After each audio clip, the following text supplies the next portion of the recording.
Hello there. You're listening to the Box Office Show. I'm Ryan Hill. And I'm Sean Tormey. Today we're going to be talking about the box office numbers from last weekend and our box office predictions for this upcoming weekend. We'll also be giving an update on our episode Roulette, where one of our selections, Mortal Kombat Conquest, was featured. We watched just one episode towards the end of that single season, and now we have completed the remainder of that season and the entire show because there is no second season. So we'll be able to talk about our thoughts on those final episodes and whether or not they prepared us, specifically me, as an uninitiated Mortal Kombat viewer, and then you, Sean, Mortal Kombat extraordinaire, for the new Mortal Kombat 2 movie. All right, let's talk about the box office breakdown for May 1st to the 3rd. The Devil Wears Prada 2. First place with a resounding 76.7 million in its opening. That is phenomenal. Yeah. I didn't see it, but yeah. So definitely a nice outing for Devil Wears Prada 2. It also had a great worldwide opening as well. So this is going to be a huge hit, possibly in the top 10 or just outside of it for the end of the year. I mean, that is super impressive. So, yeah. Coming I'm in, sure, a third on the way. Yeah.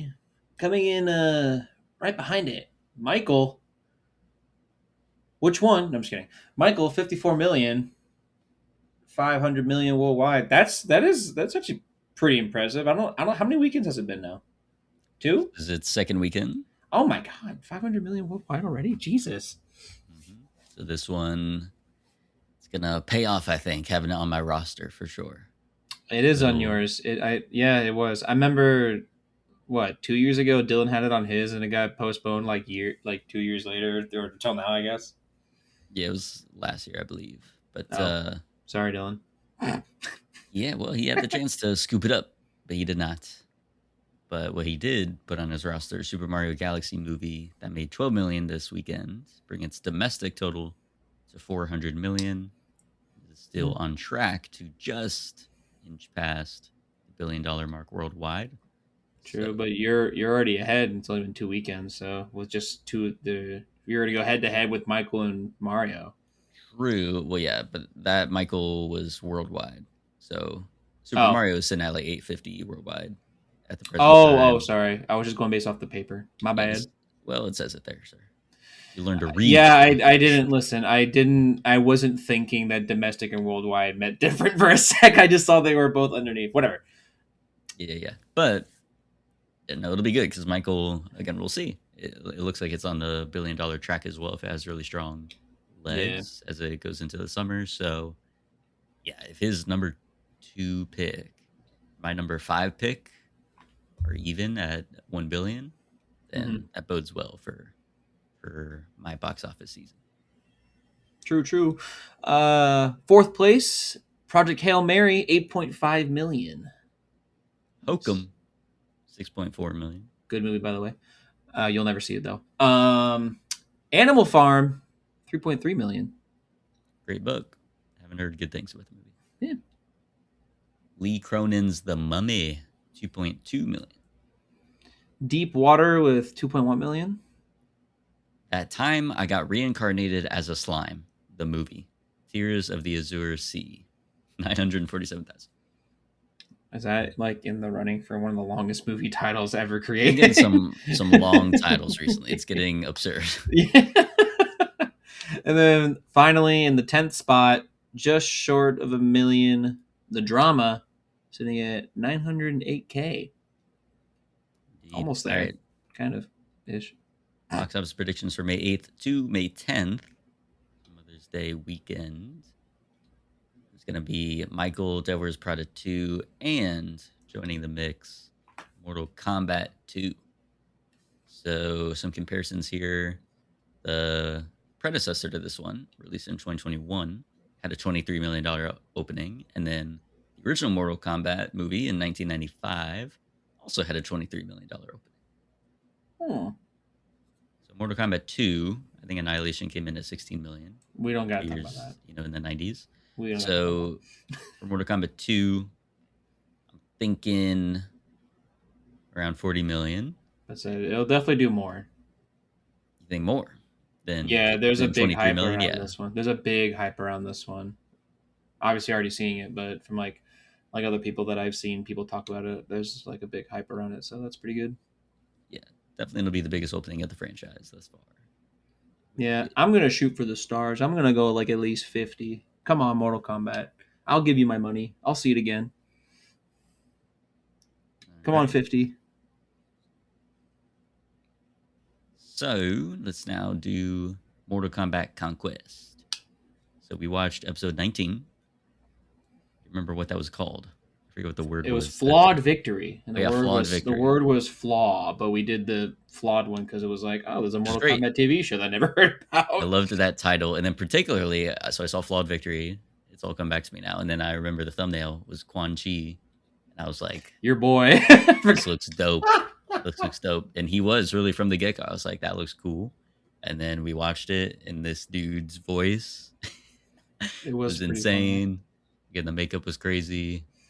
So I was down for it. So we thought it'd be hilarious to watch the rest of it before we watched Mortal Kombat 2, the movie, even though they would have nothing in common, as you talked about on that episode Roulette. Mm-hmm.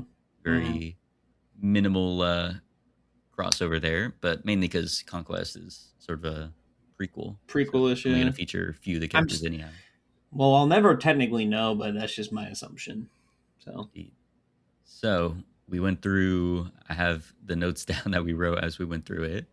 Uh-oh. We got together, watched these 3 episodes in a row, and yeah, let's dive in. Basically, the criteria, what I was jotting down, 2 things. The first, the fights. We rated each fight, see how they fared, how good they were from just a choreography perspective, interest perspective. Yeah, now you're noticing the other criteria was, oh my god, the horn dog factor. Very weirdly horny show. Extremely, yeah.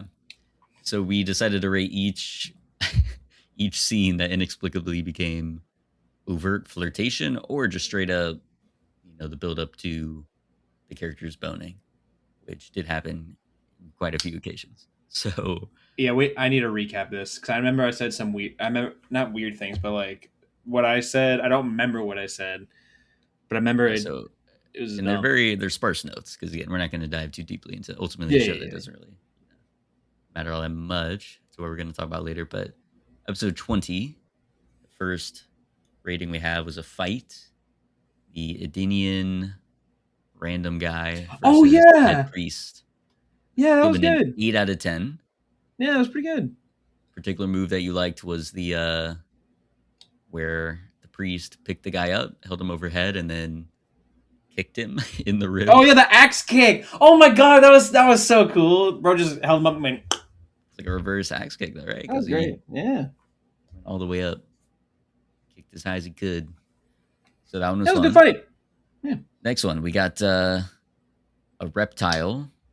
Not a reptile. Reptile. And then a random Zataran boning. Oh, yeah. And the context for why this one was hilarious and unhinged is because at this very moment, everyone had to swear on the sword of Shao Kahn in order to allow for the sword to become basically a bugged device so that they'd be able to hear whoever had swore on the sword. But they can't hear any surroundings. So the only thing they could pick up is just the voice of Reptile. But everything surrounding Reptile, they wouldn't be able to hear. So, oh my god, yes, I remember this. Oh, so she comes in and he says something that, would have given him away as a spy. And then she corrects him and is like, no, say this. Because they're listening, basically. And then right after that, she immediately starts putting the moves on him. And it's like, all right, now that that's out of the way, let's get to it. Meanwhile, they're still listening in. And they could have listened even further once things got really hot and heavy, which, again, would have been unhinged, but hilarious if they just... What was the rating for that? The Shadow Priest and Shao Kahn just listening to sudden grunting and being like, he's training a lot. What's going on here? He's putting in the work. What was the rating for Putting that? in- Because I thought that was hilarious. It was But 9 out of 10. oh yeah, my boy Reptile getting it. That's fucking so funny. So that was pretty fun. Next up, we had Queen Kreia in a 3v1 with the gang. Oh, that was awful. So this one was notable because, one, there was incredible shaky cam every time Tasha got thrown into the wall, where it just suddenly became a, magnitude 10 earthquake. And then Kung Lao injured himself kicking a box midair. I thought he didn't know. Didn't he flip into it or something? Yeah, or he flipped into it. He was like flipping into it and like trying to kick it midair. And then he like broke his leg, right? Or they said he broke his leg. Yeah, he like broke his leg, injured himself. And then Queen Kreia, who we also called Wonder Woman for Gal Gadot. Oh yeah.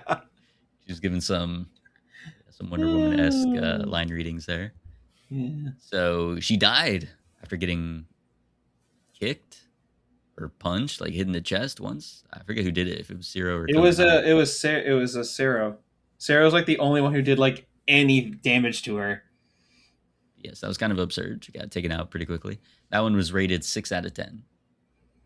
Yeah, because I thought him flipping into a box was hilarious.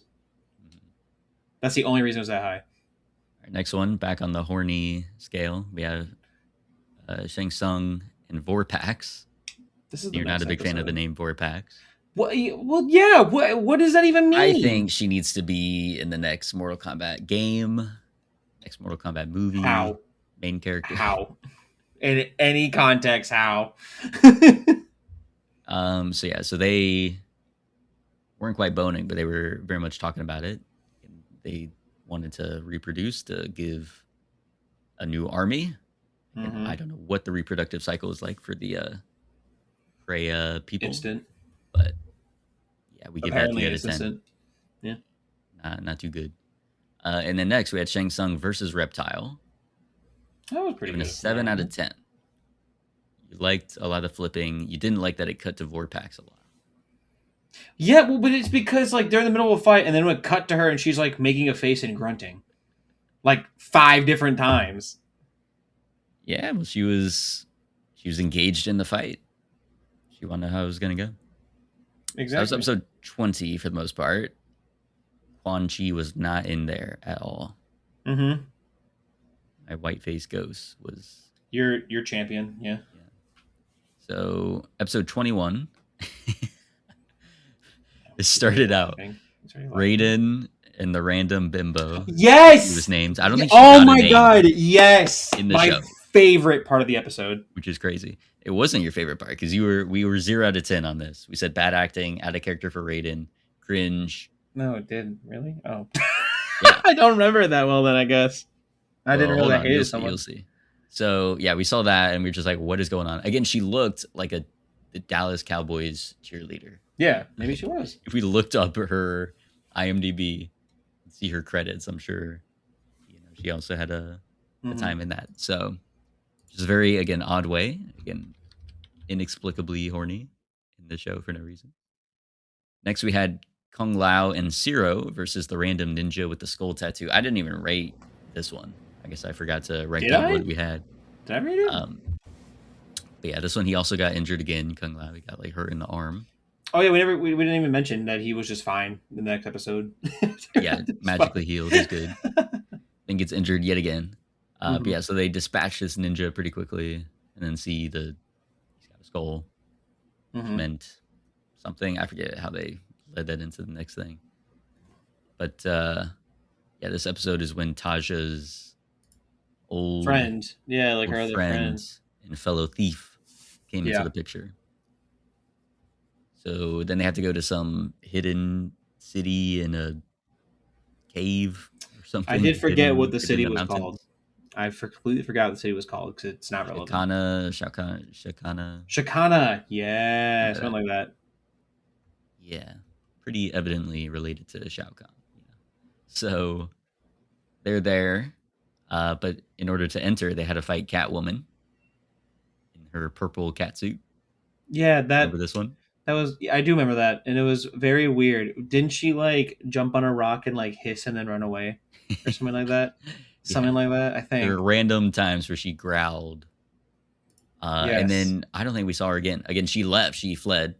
Did not die, but I don't think we actually saw what became of her or who her real identity was. We may never know. She went back to Gotham, but yeah, we gave this one 2 out of 10. I was more harsh on this one. I thought the fighting wasn't very good. I thought the color grading and lighting were Yes, I remember you talking extremely about that. It was pretty bad. inconsistent. I was like, what is going on? But it was kind of fun for some of the random growls again from Catwoman. Again, piping in real like leopard or jaguar or whoever, a big cat growl. Yeah. Kind of funny. Next, we returned to Raiden and the random bimbo. That's what it was. You were like, this is absurd. We'll never see her again. If yeah, we do see we her did. again, I remember. Instant 10 out of 10. And so that's what this one got. Just to give you an IMDb, Ryan, in the episode, her name was Babe. Her name was Babe? Her name was Babe. This is terrible. Oh my gosh. We'll go through the IMDb after this because I have to tell you what I'm looking at. But I just wanted to share that one fact really quick. Yeah, well, that's helpful. Good to know how much care and attention they're putting into these just Babe female characters. For Raiden, too, of all people. But okay. Yeah. So, completely irrelevant. Again, no point. But then he was saying lines such as this. There's extra beds. Again, this was like Kung Lao and their whole like outpost. He's like, oh, there's extra beds. Don't worry. They worship me. I'm like a father to them. You should too. He said crazy to this line. Girl. Crazy line. They worship me. You should too. This guy's crazy. What is he doing? So, yeah, that one, 10 out of 10. And then episode 22. So this was the finale, which Sean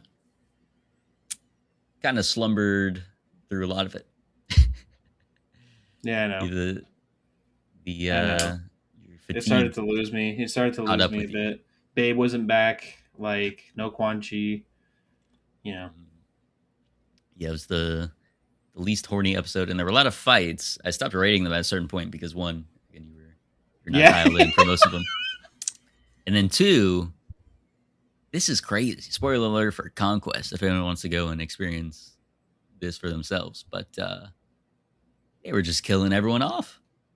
Yeah, everyone was getting murked, one after the next. Now here's the thing: it makes no sense at all. Like, how and why did these shadow priests, I guess, were always around, how did they become so powerful where they're able to, one, teleport anywhere they wanted to go, and then two, defeated everyone? They got them all.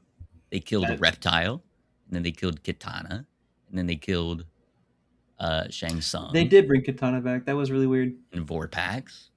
And then our main trio, we didn't actually get to see. Yeah, we don't know what happened. We're also fighting, and then just got beat up, but off screen is when allegedly they die. But this is crazy. And then also the whole episode, Shao Kahn and Raiden were yelling at each other in like a black hole dimension, a soundstage, with blue light for Raiden. Is crazy. Purple light for Shao Kahn, and that was it. And then they're just battling with dialogue. Yeah, a lot of spit, especially from Shao Kahn. He was hitting those lines hard. Yeah. So, yeah, it was an interesting and pretty bold direction that they took it. Like, again, imagine watching that as it was coming out and being like, no way, no shot. They're killing all these people. Again, kind of undercut because it makes no sense that the Shadow Priests were able to do this now when they weren't able to at any point in the past. Why didn't Shao Kahn just do all that before? Mm-hmm. But I don't know. Maybe we missed something, but I don't think they explained that well. And they were never going to because they didn't get renewed for season 2. Mm-hmm. But that's the thing is, now it ends on this cliffhanger where it seems like Shao Kahn killed off all our heroes, and now Raiden is his slave or something. He's just captured, and then Shao Kahn was showing all the items, all the artifacts that belong to each of the people that were killed, which was a pretty fun scene. Oh yeah, they killed Quan Chi as well. My goat, he came back. Yeah, he did. Yeah, and got killed. Yeah, bro didn't trust anyone at the end. He said, "I'm just gonna kill everyone." Very sad. They did have a Shang Tsung and Vorpax scene. I don't know if you were awake for it, I but was. you were. I sadly remember everything that happened to Vorpax in the episode. The only Yeah, thing so good had it was is that she died. they finally get it on, and I mean, they went pretty far too. She disrobed, he took off his shirt, they fall down on the bed, but then Yeah. they cut right afterwards to her being upset and being Killed. like, "Burn the bed, Yeah. get rid of it." So yeah, it wasn't going to end well, I guess, for Shang Tsung either way there. But that's when the Shadow Priest showed up and then took care of him, and then Yeah, they Vorpax. really were weirdly overpowered. Yeah. So a wild ending, Mm-hmm. and unfortunately, we'll never get to see it wrapped up. I was hoping Mortal Kombat 2 they were going to come around. No, You you did not think that at all. They were going to show like this was a previous ending, previous dimension, previous timeline. I don't know. They had to connect it somehow, and they just There's a 25-year difference from this show and this movie. You did not think ball. that. They dropped the ball in it. Not gonna lie. No. So that was Conquest. A fun little excursion there. Yeah. Oh wait, you didn't even mention that. My roommate joined for the last episode, and I still fell asleep. That's what was funny is because you had fallen asleep, and then I was still able to have some commentary with Brett, yeah, and his girlfriend, who very quickly again caught on with why are all the female characters wearing absurd outfits that show way too much skin, and then again it's so horny, like they're all immediately either flirting or making double entendres or outright going for it. Again, Vorpax, every other conversation is her trying to mate with somebody. So what, really quick before we do move on, what do you think is like either like funnier / more of like a worthless plot point? The Raiden with the girl plot point, or the Quan Chi with the girl in our episode where they just have sex twice and wait? Which one's more useless? Which one makes less sense? the Quan Chi thing is iconic, so that needs to stick around. I was hoping for that energy in Mortal Kombat 2. We'll get to it, but Quan Chi, they had the sorcerer aspect, him being a little goblin-esque and whatnot, but we needed his horny factor. I think that's an essential part of the character. He was weirdly goblin. It's so funny that happened. Again, the Raiden thing, just because it truly has no effect. It has no plot. That's what I'm saying. At least the Quan Chi stuff, it's like, oh, it kind of maybe furthers or complicates the Zero and Tasha thing. At least Kung Lao is picking up on that. But yeah, the Raiden and his gal had no plot bearing. And this is also the episode right before the finale. This is when things are kicking up. Yeah. And Raiden's just chilling around doing nothing, like crashing out, having a midlife crisis. So I don't know what was going on there, but yeah, that whole Quan Chi side plot, truly insane. Again, I think that was another 10 out of 10 moment for the. I think that is the best moment. Yes. Yeah, let's get down to it again. Kung Lao, I forget if he was like on the outside or he had heard it. Yeah, that was when he was listening. It was in the morning. It was when they woke up. That's when he was listening. Insane. We also we must have talked about it in Flawed Victory as well. But Kung Lao, again, he always shows up in his pants, his skin-colored pants, and I noticed it. So it just always looks like he's not wearing pants. It's so funny, which is on brand again for Conquest. But yeah, very, very on brand. All right. So that was Mortal Kombat Conquest. So again, I was able to get some familiarization with. We've now watched 4 episodes of a TV show, and then you go straight into Mortal Kombat 2. Straight into Mortal Kombat 2, yes. All I know, and I played the games, and I know, I mean, like in the arcades and whatnot. Yeah. And we talked about this, like Injustice and whatnot. They had Scorpion and Sub-Zero, I think, both. Sub-Zero was in the second Injustice. DLC characters. And Raiden was in the second Injustice. Yeah, very true. So, yeah, obviously there's a built-in familiarity with some of the characters. But all the lore, no idea. All the, actual character backstories and whatnot, not too well-versed with it. But I knew now Quan Chi, Shao Kahn, like in Raiden, but that was definitely not I don't think a lore accurate Raiden that we got in the show. And then Kung Lao. So those are the people I knew going in. Different Kung Lao though, but yeah. Yeah. So Mortal Kombat 2, again, haven't seen the 2021 version. So I was going in completely blind. Honestly, I don't think you really need the Mortal Kombat 1, but I do have You some actually questions, don't.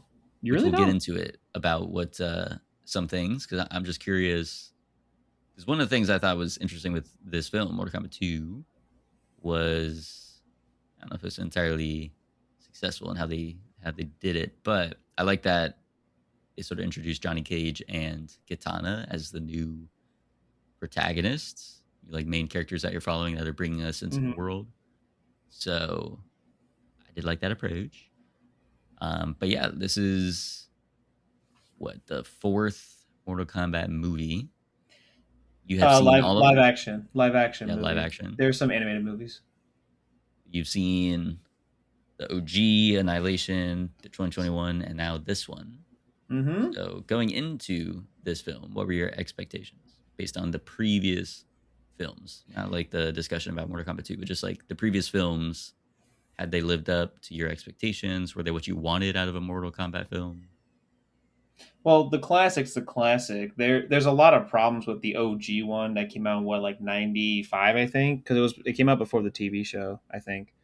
Yep. Um, but that movie is a classic besides one thing, and I know you haven't seen it, Ryan, but you have to eventually look up Reptile in Mortal Kombat 1, and we have to just have like a 2-minute conversation on how bad the CGI was. It is disgusting. But anyways, the original Mortal Kombat is a classic, and it has probably, which you've heard before, like one of the best songs and like scores in like the world. I think the music is so hype and it fits every single action scene and fight. Again, there's some weird things. It's just very, silly, goofy, fun, but it's a classic. It's a 90s classic. It's not going to be like the most dramatic or the most like well written, but you go for the fun. So that's a good one. That's up there. Now, Mortal Kombat Annihilation. The fact that I even have to talk about it is crazy.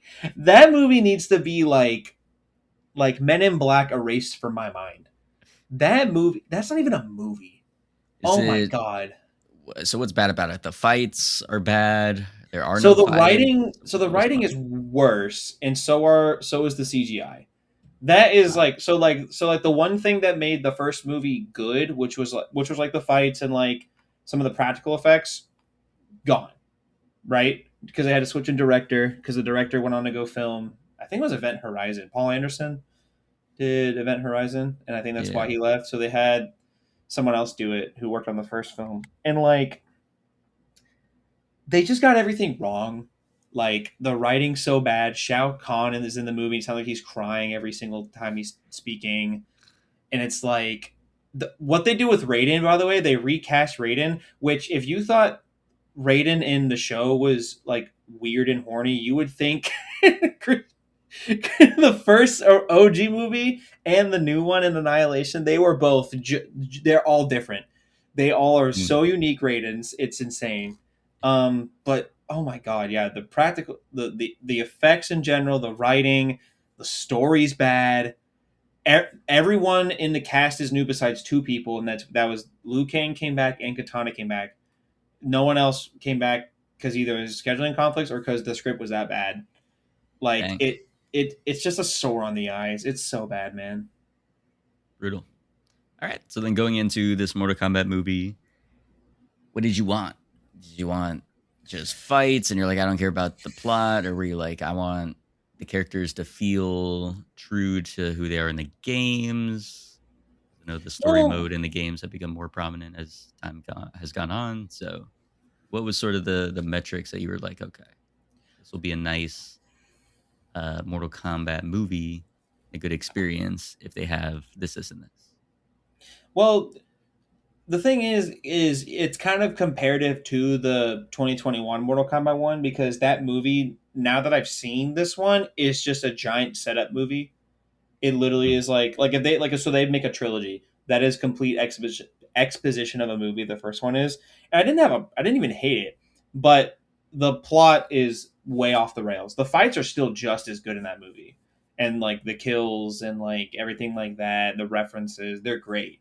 The thing with the first one is that when they made it, um, the studio behind it, Warner Brothers and stuff, they're like, we can make this movie, but you have to do this, this, and this.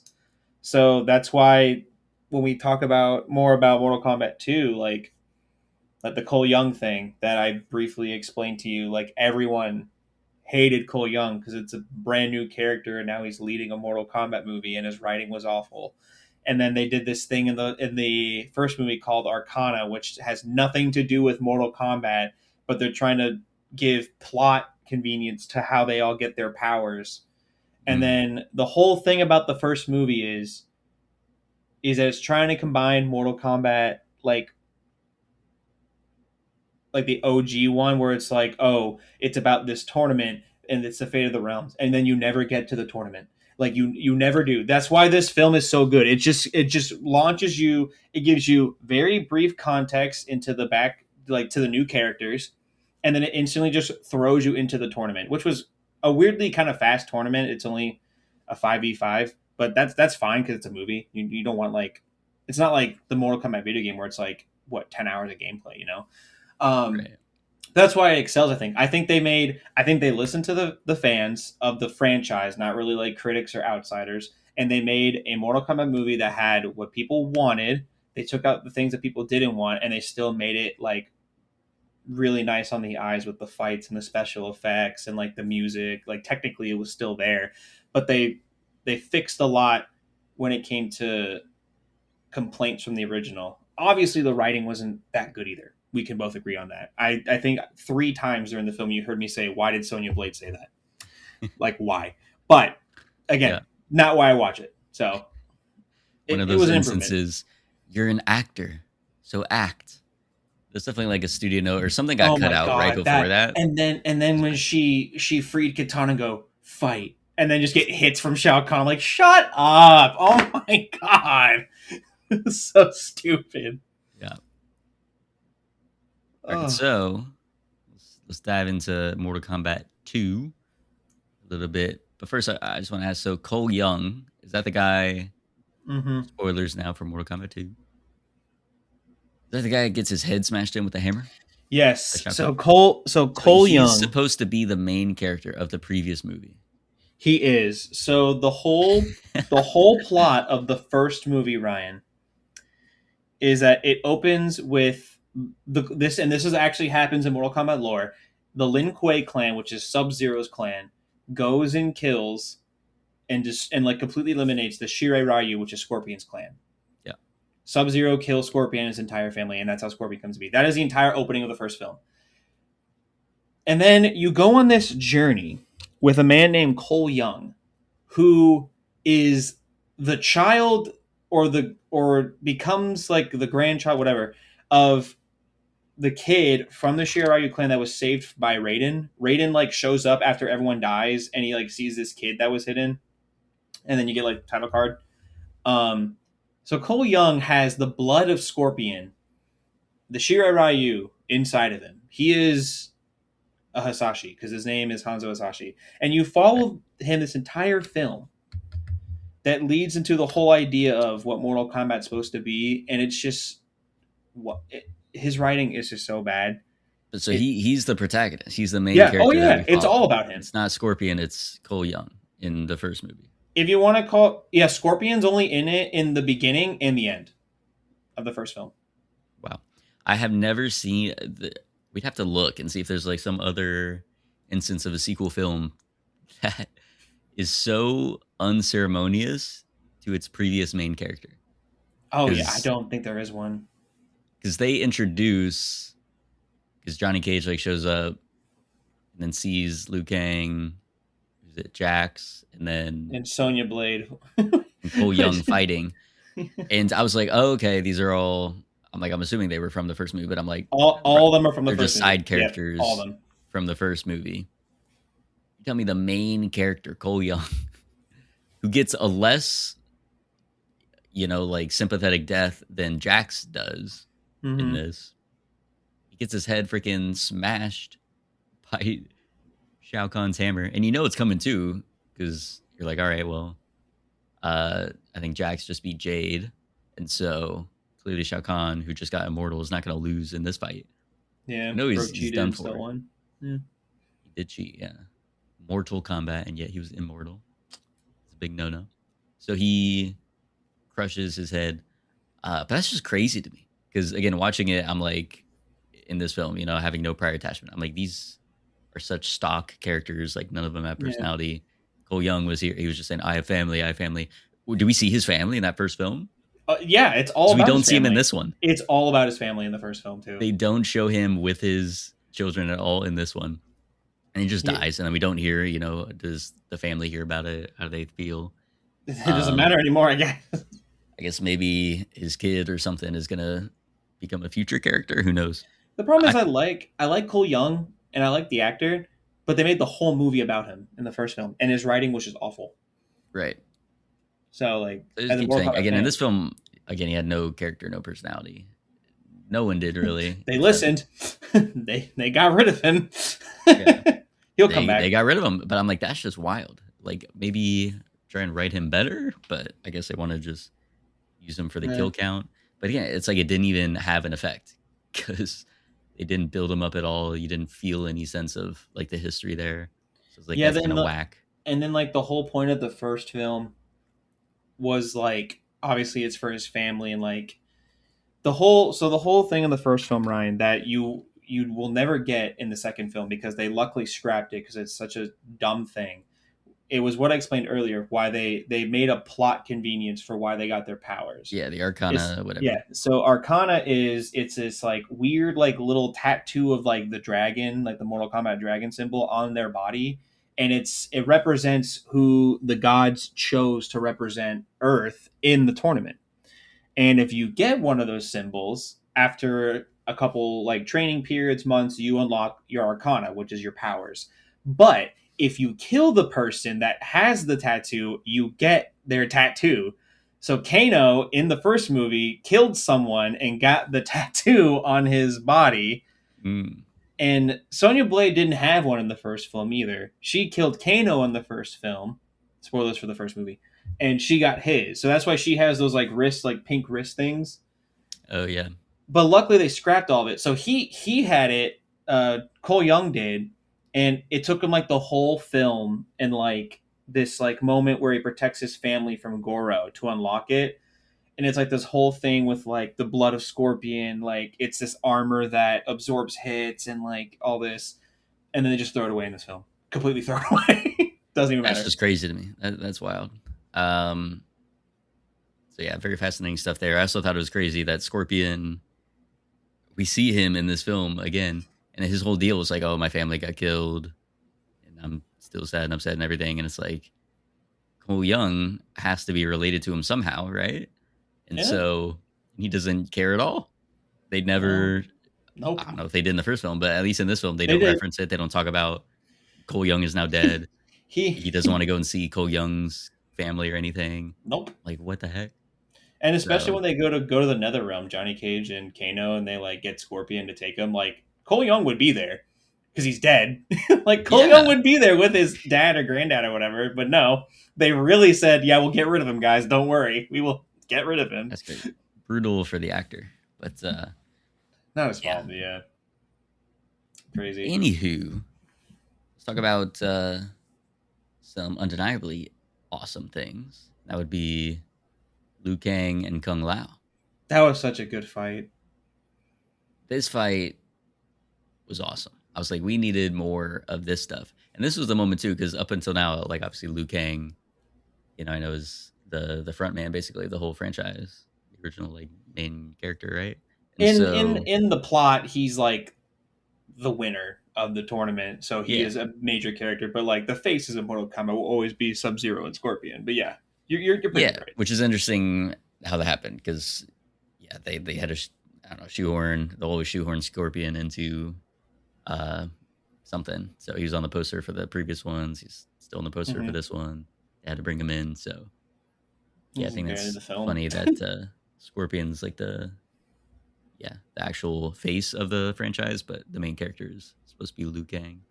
But anyway, I was like, this dude's cool. Like this fight, I was like, let's just lean in on him. Like, why Oh wasn't yeah, the film about him or anything? So this fight, pretty cool. Again, Kung Lao, who I only know so cool. as a hero from Conquest, apparently died in the previous one and now is brought He back did. and is evil and is Shang fighting Liu Tsung killed him in the Kang. first one. And they are brothers, Cousins. cousins. Okay, They're both Shaolin monks of the Kazo. Earth Realm thingy, whatever. I forgot what it's called. Don't hate me, Mortal Kombat fans. Yeah, but they're cousins. Okay. I guess in the film, maybe no, they're not brothers in the film. They're not brothers in the film because I don't know. They did some weird stuff with it, but yeah, no, never mind. Yeah, I thought this fight, one, from just the actual choreography, was really well done because they had the hat was And the another factor, teleporting. right? Oh, His saw blade hat was pretty cool, and then eventually they had Liu Kang bust out his fire fists. So that was another element that was cool. The location, I don't know what this place was. I It don't know looked either. cool. I had no idea, but it was cool looking. Yeah. Yeah, just like the blue dynamic stream of something. I don't know what it was in the background, but yeah, sort of like a galactic backdrop there. And then they had what I thought was some of the stronger emotional backing as well. Again, I had no idea what their deal was in the first movie, but clearly they were strongly connected. Liu Kang doesn't want to kill this guy Yeah. to bring him back, but he's like, I'm not going to be able to. So the way that they finish the fight, So good. so creative, so cool. The saw blade hat is in the ground, and then Kung Lao fires it up again. Liu Kang does a thing where it looks like he may sacrifice himself, or we don't know what he's gonna do. He's like, Bro takes the "I'll come hit. back Yeah. for you." Basically, I'll bring you back. Then gets walloped in the chest, but grabs Kung Lao, so the momentum carries them both forward, and Liu Kang goes over the saw blade. Kung Lao lands right on top of it. Gets sawed up. So that was a very creative way to finish the fight. So yeah, that one I was like, okay, I'm all in on this. This is really cool. So yeah, that brought me onto Liu Kang's side. And then as far as Johnny Cage, Kitana, these new characters I get introduced in this film, what do you think of their inclusion, their characterizations?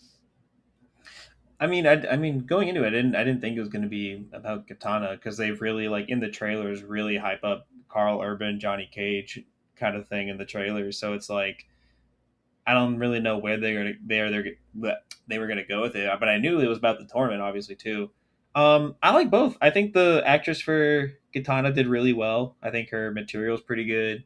I think her backstory is not only accurate, but the way they still like wrote it, intertwined it into the universe they're creating is pretty good. And I kind of like Johnny Cage was like a really interesting twist because yeah, he's Johnny Cage, but he's like an older Johnny Cage because like the Johnny Cage that I know from like everything is like super like flary, is always hitting on Sonya Blade, like cocky, does like this one's very more like depressed and grounded because he's like older and like he's failing as a movie star now. So I like Yeah. the switch up, and I think Carlton does a good job. I don't really have any complaints about Johnny Cage. I just thought it was at first it was a bit different, so I had to get used to it, but I still liked it. Nothing really wrong with it at all. I think both main characters did good, pretty well. Yeah. Again, I like how they were entry points, and especially with Johnny Cage, because everyone's having to explain things to him. So they're also explaining things to me, the audience member. That's like, what's going on? So I was on Johnny's same page of the book there. Where I'm like, what? Great introduction What is all this too, stuff? where they show us a scene from his movie and then it zooms out. Yeah, remember to that the from rocket the launcher. trailer? And, nothing else had really like, stuck out to me in that trailer, but once I got to that part and then the rocket, which is aimed clearly towards the ground that he leaps over, suddenly hits the helicopter. I'm like, that's great. That's a really nice touch. So yeah, and then we also have the Baraka moment in here, which is Pretty fun. good. Have you ever, maybe you watched like your Mortal Kombat guy, have you ever seen Dashi XP's videos? I've watched Dashi, but not on Mortal Kombat. Really? Well, then Yeah. you probably know his Baraka impression. The when he does Oh, that. I have to relook at it. I don't remember. I haven't watched Dashi in I'll a send minute, but you maybe a I couple do. videos then of some Yeah, of the please old do. because That's a all the Baraka impression. That's great. Raiden, come on, Raiden, don't do me like that. Come You on, do it Raiden. all the Come on, time. Raiden. Nice. That's funny. So I've always had a fondness for Baraka's, only because of Dashi's impression of him. That's pretty So funny. obviously, he shows up in this film. I thought the makeup effects for Baraka were really good, Yeah. like the mouth and everything. I still think it looked a bit funny when he tried to like smile, but Oh besides yeah, that, it was but I fine. think that was intentional to be just goofy of like someone who has That's again yeah. teeth for lips, right, and is having to smile. Mm. But again, I thought that was really actually well done. The makeup effects for that. As far as the plotting for it, I mean, I saw it come to my way, but I was like, they better do it where Johnny Cage rage baits him, and then he's gonna be the one that has to end up fighting Baraka. So I Yeah, liked that. and he ends it with the classic nut punch, bro. It's great. He sure did. Who doesn't love the good backflip into the split nut punch? Then he goes, "That was the best fight I've ever had." Like just stops like wanting to kill him. It's great. So yeah. So I did enjoy that. I will say, it's where I come in as a non Mortal Kombat fan, just a film viewer. Mm-hmm. The plotting in this, where everyone's getting resurrected It's bad.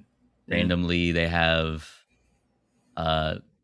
Raiden's throat get slit open, and then there's like a beam coming out of it. Maybe that's from the games as well, or something. It's not His the life the force beam has it is a is beam his of light life instead of force, blood.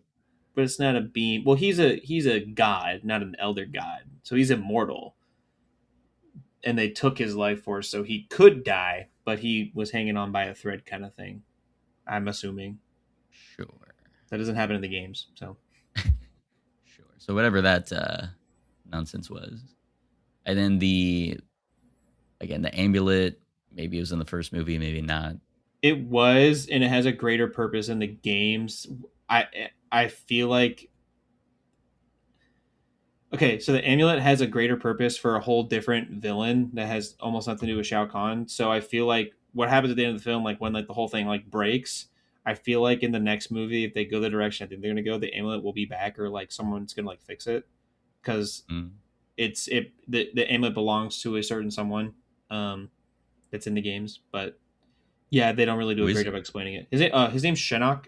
He was once an elder god, but he like betrays the other gods because he wants like power and stuff like that. So they pretty much like dethrone him.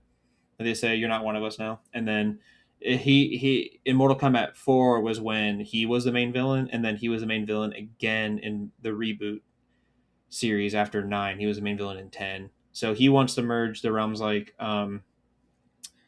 Shao Kahn does, but because he wants to kill all the elder gods, not because he wants to like control anyone. And he thinks by taking over all the realms, it would give him more power to do it. So I'm thinking they're going to do that because also your man Quan Chi directly serves Shinnok in the My games. goat. So some say, so when I saw him in the Goat. movie, I'm like, oh, this is great. We're going to see a betrayal, but nothing happened yet. Yeah, we So did see Quan Chi, and then he's at the end. He's now captured by our. that made no sense to me, by the way. How the hell did Kano, first off, find Quan Chi? Second off, teleport to them? Was that Raiden? Raiden was already there, though. How did Kano get there with Quan Chi? I have no clue. Also, why is Kano? Couldn't tell you. But yeah, I do like Quan Chi. I need more of the absurd voice, like the guy in Conquest has. I think that would have been fun. That's a little more they can't be Funny telling. Here enough, they wanted to be more sorcery. the guy goblin. in True, they probably did, but the guy in Conquest is low key more accurate to the games than the guy. Yeah. He kind of is than the guy in the movie, but that's not his fault. That's probably the writer's fault. So Right. But I did enjoy seeing Quan Chi in there. So Yeah. Plus, just more of him, I guess. in the games, Ryan, they kind of make the resurrection stuff of all like the people and like everything happens. They kind of make it make more sense. Well, it doesn't need to make like in the games. I don't care. It's video game logic. Who cares? Like you got to bring Fair. the cast back. I couldn't care less about that. But again, in the movie, when you have to, now we're bringing back Kano, who died in the last one, Kung Lao, who died in the last one, Sub-Zero, who died in the last one. Now we're gonna bring back Kung Lao again Cole in the Young next will be one. in the next film. I'm just kidding. Jax and It Cole could be. Young, maybe they don't bring him back. He's the one character they don't bring back. They might not. They really might not. Well, we don't even know if Liu Kang's dead. We don't know what happened. So He got stabbed and said, "I know my purpose," and then disappears. yeah, it's just I don't know. It's a little weird. Like in the movies, I feel like you could get away more with just Maybe Venom stay dead for a movie or two, but I guess they need the recognizable faces and whatnot. I'm okay with Kung Lao coming back because we had a great fight. So Yeah, I mean, again, that was dope. I really enjoyed that. But in general, it's I don't know that just feeds into the fact of like I didn't care about a single character in this, except right before Liu Kang got stabbed. I was like, I hope they do leave Liu Kang because he's really cool. And then he got stabbed. I was like, oh, but then I was like, he'll come back anyway. And then he didn't even die. He just straight up. yeah, I remember you looked at me, and you started laughing at because he like disappeared. I'm like, what the heck was that? He flamed on, said, this actually isn't my fight. He read the rest of the script and said, I'm not the one to defeat you. I will go and save Kung Lao. I have my brother to bring back or whatever. And I was like, okay. Like they didn't even that made no sense. Let him die or have a send off or anything. He was just like, you know what? My place in this plot for this movie is done. See you later. They give me no more Katana lines to be able to fight you. And then he peaced out. Yeah. So yeah, there's that stuff. And then again, like on paper, it's like what you would do. There's just no real investment for me to get behind Johnny Cage's turnaround of being, initially screw humanity to being like, as he says, the perspective. I got perspective. And then same thing with Jade and Kitana, like their relationship. It's like, okay, yeah, you need that so that Jade will come over. But they're just very brief moments. You don't really get time with them. Yeah, the brief moments. They have a fight in the beginning where again she uses the ribbon, right? Ribbon. So it's like they're establishing that. They're also establishing their relationship. So it's like screenwriting 101. You need a scene like that in there. But how do you make it feel impactful, real and impactful rather than just checking something off the list? And every scene felt like checking something off the list. No, that I agree 100%. It would be this scene, we're gonna check this off the list, and then we're gonna go to a fight, and then after the fight's done, we're gonna check this thing off the list, like Cole Young dying, and then we're gonna go to another fight, and then and then we're gonna check off Johnny Cage having an important part in this movie, and then he's gonna fight Baraka. Like it's just which honestly for a Mortal Kombat movie and how they did with the first one, I feel like it was kind of needed. I feel like this movie kind of needed to be more fan servicey because the whole first movie is just exposition and it failed. Yeah, like if you're gonna win back the people that'll go see the movie. You know what I mean? But from a film person's perspective, like if we never knew each other, I know you would not go see that movie. So yeah, probably not. Maybe not in theaters. Maybe would catch it on streaming. Yeah, HBO Max whenever it hits there. But yeah, I wouldn't seek it out, especially since I don't have that much love for the lore of the characters or anything like that. Completely understandable too. So, and then for the fights, again, some of them like the Liu Kang, Kung Lao, I was really impressed by. Others, I was less. They were really slow paced, but they were good. There's some most of all every fight to me was like still really good, but the pacing felt kind of either rushed or like just like slow mo. I don't know if that was just me, but I don't know. Yeah, again from like the film perspective, the film as a film, I thought there was a lot of shoddy editing as far as cross cutting between the fights. Like, there were a lot of times where they just picked odd moments to stop a fight or stop a confrontation, go to another scene, and then or another fight later. There's maybe one shot where I thought they fluidly like did a cut on action between one sequence and the Netherworld to Yeah. when Shao Kahn was like swinging his hammer. And I was like, that was good. Like that's a nice way to keep the action going and everything. Like so many other shots when they cut between the Netherworld or the Shao Kahn katana fight or wherever we were. I was like, this just feels like an awkwardly placed cut. Like Yeah. we shouldn't be cutting at this moment. Because we either stop the momentum of the action that we're on, or we just don't come right into strong enough action in the scene that we arrive at. So it felt very awkwardly put together.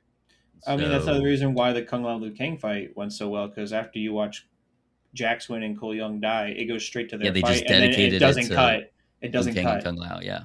Which is I also was wondering very emotional when we were going between the Cole Young and the Jax thing. I was like, weren't there 3 fights that are supposed to be happening? And then it happened. Where's the third one? I was like, where's this other one? And then they do this, and I'm like, okay, because they wanted to. It's a meaningful fight that is going to matter, and it's just going to be really good. So that speaks to a little bit, because again, with cross cutting, it can be extremely powerful. It can make it so much better. I mean, Nolan is like the master of cross cutting, and obviously there's not necessarily fist fighting that's going on a lot of times, but even think of Star Wars, Return of the Jedi, Revenge of the Sith. Those ones have pretty iconic moments of cross cutting between Return, the indoor shenanigans versus the Death Star shenanigans, and then Obi-Wan and Anakin versus Yoda and Palpatine. I think those do pretty good with balancing out the rise and fall and then maintaining the tension over a long term of cutting between 2 major action set pieces. In this, you would think, because it's just hand-to-hand stuff, it should be even easier to find those moments to like cross cut between them, but not in this case. Not in Mortal Kombat 2, unfortunately. So I don't know what's going on with either on the directing part or the editing part, but if there just wasn't strong enough material to cut between. Yeah, I thought that deflated a lot of the action set pieces for me. Which is completely fair, because every other fight was very subpar compared to the Liu Kang fight. I still liked the fights, but it was not as great, personally. I also had questions about the Sub-Zero thing. Yes, I am ready to answer. So is this so Sub-Zero gets resurrected, but now he has, or did he always have? I guess he always had the duplication, but now he's like got shadow duplication. So yes, he didn't. So Sub-Zero, Bihan, who is the original Sub-Zero, and at this point is, I guess, the leader of Lin Kuei. At this point, he wasn't in the games right away, at least. He's the original Sub-Zero, and he dies fighting Scorpion, like in the first movie. And then Quan Chi, who is way more important in the games, obviously, too, he revives Sub-Zero in his own image. And his name, I don't think you even heard it. His name is Noob Saibot. His name is now Noob Saibot, and I'll let you know the lore of the name too, because it's a very interesting. Saibot. It's a very interesting dumb lore, but I love it. And Noob Saibot it's like a shadow ability, yeah. So he can teleport. He can actually do way more than you saw in the movie. He can summon that clone that fights with him, and he can also teleport. And then he can also do this thing where he can like summon like a wormhole that you can like teleport through. So it's like a whole new resurrection ability that Quan Chi does, and it makes, like I said, makes way more sense in the games. But they just kind of did it really fast in the movie because it was for fan service. They wanted Noob Saibot on the film. Yeah. So 3 comments. 1, crazy name. They need a. Well, do you want to know why? Like a cooler name. In one moment, we can get to that. Okay, that's fine. So that's 1. 2. You're gonna hate it. He looked extremely cool. He's amazing. Number 1. The name should fit the aesthetic. The aesthetic is awesome. He looks so sick. It's one of the few moments where, because then outside of the Baraka, I get just appreciation of the like special effects, because clearly that was makeup team did that. A lot of costumes, I was like, this kind of looks cheap. Like the katana stuff, I was like, this looks. I don't think they have a big budget. I think the budget went more to the editing too, anyway. So. Well, yeah, and some of the special effects, and you could see as well. Again, it's always a pet peeve of mine. The like fake sunlight, everything was like on volume. Yeah. In this. It was ridiculous. Volume or green screen, whatever it was. I was like, this is ludicrous. I don't know. There was maybe the bar was the one scene where it was a real set, and it was, but it could have Probably been on was, soundstage. yeah. But at least it felt like a complete. Okay, this is real world. Everything else was like, what are we doing? This is green screen galore. And then number 3,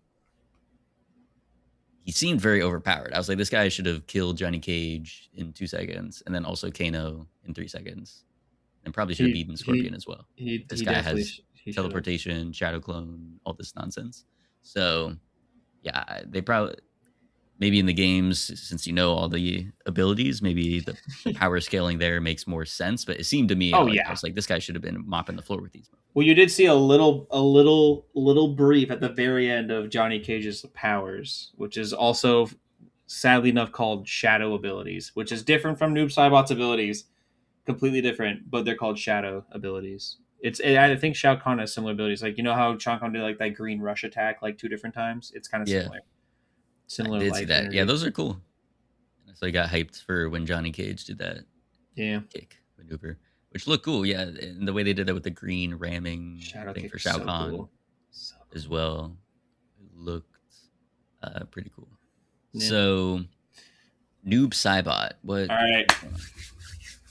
what can we do about this? Can we go back and So workshop? How long has this been his name? Can we give it like it's a been his new? name ever since he was a secret character in Mortal Kombat. I think 2 or 3. He was a secret character.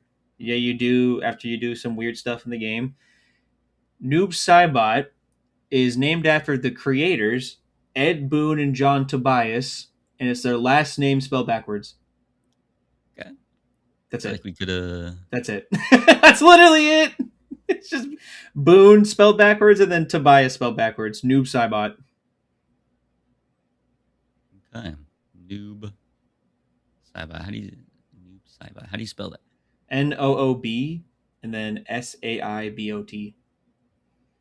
Okay, He's so I noob love as him. in He's an noob. amazing character. Yeah, literally like Noob. Amazing character. So good. He's so much fun. Interesting. His lore is actually important too, like in the games. Boone 'Cause- Tobias. Yep. Ed Boon, John Tobias, who are also both in the bar scene. They should have just Boone Tobias sounds way cooler than Noob Saibot. Does If it this though? guy were like a robot character, then that makes sense. If he were Fun. a cyborg. Well, do you want me to get into some more lore about Oh god. robot characters? The Lin A robot. Kuei. Yeah, I'm. Hold on. The Lin Kuei in the games. There's more Lin Kuei ninjas. Sub Zero, Smoke, Cyrax, Sector are all ninjas of the Lin Kuei clan, and in the games they go through what they call the Cyber Initiative, which is they turn the Grandmaster of the clan before Sub Zero, different Sub Zero. We'll get to that later. They turn all the ninjas into cyber ninjas, so robots. The only one who doesn't get turned into a robot ninja, Noob Saibot, because he's already dead. So he's no longer Lin Kuei member. So he serves Quan Chi in the Nether Realm, but everyone else gets turned into a robot cyborg ninja. Okay. So it's so He's funny the that you mentioned one that. non-cyborg. Interesting. Boone Tobias. I would have gone for that. I just But want to give him a that's regular pretty cool. name like Ermac. I love that guy. I wish he was in the movie. Cool name. All right. Any other major things you want to touch on for I mean, Mortal Kombat 2? yes, because it was my last big complaint about the movie as we left. I'm surprised you didn't remember. Sindel. Remember Okay. her? Do you? No. Remember we walked out and it's the Katana's mom, the queen, Oh yeah. that just Yeah. dies and gets brought back and then has no plot at Right. Also all. very unceremonious for her. Yeah. She is way more important in the games, man. They literally just said, "Oh yeah, we'll have her fight and then lose because Sonya Blade gets plot armor, and then she'll come back anyways because we can resurrect anyone." And then just doesn't show up the rest of the film. Like even when Katana wins and takes over Outworld for herself, where's her mom? Like Very what did true. they put Sindel in the movie because it's about Katana and they wanted to put Sindel in the movie, but she is so much more important than that, and it makes me mad. Anyways, that's it. Yeah, that's a good point. She again just gets murked by Sonya Blades pretty brutally, and then she gets brought back. She's He's resurrected just like everyone else, and then is there to be a bargaining chip against Katana. And then you never see her again. And then she's just not there again. So it's like, what happened to her? Yeah, I really want to know what happened to her. More than Liu Kang, because I know Liu Kang will be in the next film. I don't know if she will. So like, what happened to her mom, bro? On Mother's Day weekend too. What happened to her? True. That is so disrespectful. How dare they? But it does remind me of, I thought the fatality against Shao Kahn was pretty awesome. Oh, that was so good. What was cooler though, that one or the Kung Lao one?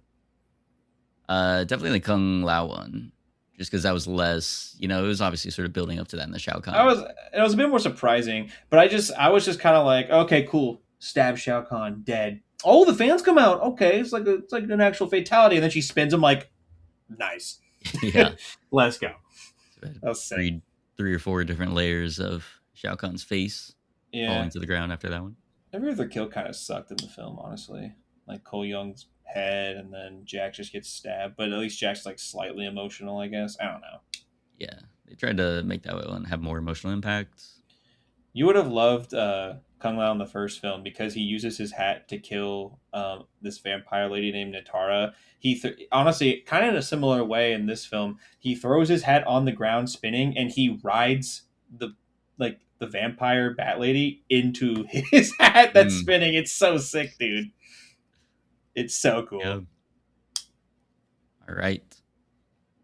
So, how many Katana fan blades out of 5? Well, as a fan, I give it a 4 out of 5. As an actual movie, it's kind of more like a 2.5.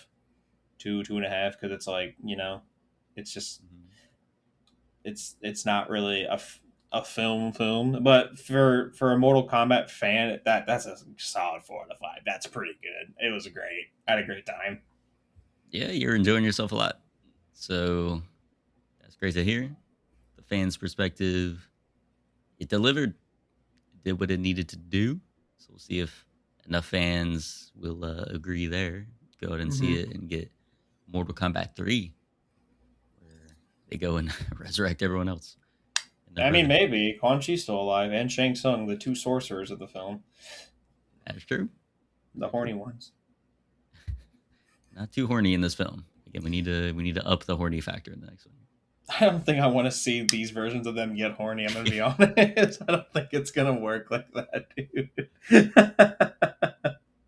Then, for me, I'll give it 2 Katana fan blades out of 5. I mean, yeah. The only really parts that were enjoyable to a non-Mortal Kombat fan were probably the fights, so that's fair. But all right, that's all the time we have. If you would like to give your thoughts on the show, you can email us at theboxofficeshowpod@gmail.com. Our main title theme for the show is Sundown by Joseph McDade. If you like the show, please give us 5 stars on whatever podcast app you're listening to, and be sure to tune in next week. Have a great rest of your day. Thanks, Sean, coming in once again to the pod. I'm here to talk about everything that I like whenever y'all need. Get over here. That's what I say. Oh, you should have started it with that. You should have started the episode with that. Oh my god. Do they have a good sign out in Mortal Kombat? Does any character say something to... Yeah, dude, every time that you win a fight, they go, finish him. That's what you should... I should have said that right when you said, that's all the time we have. Well, there you go. Finish him, Ryan. Hit your best, finish him. You mean like the wording? Yeah. Like say it? Yeah. Finish him.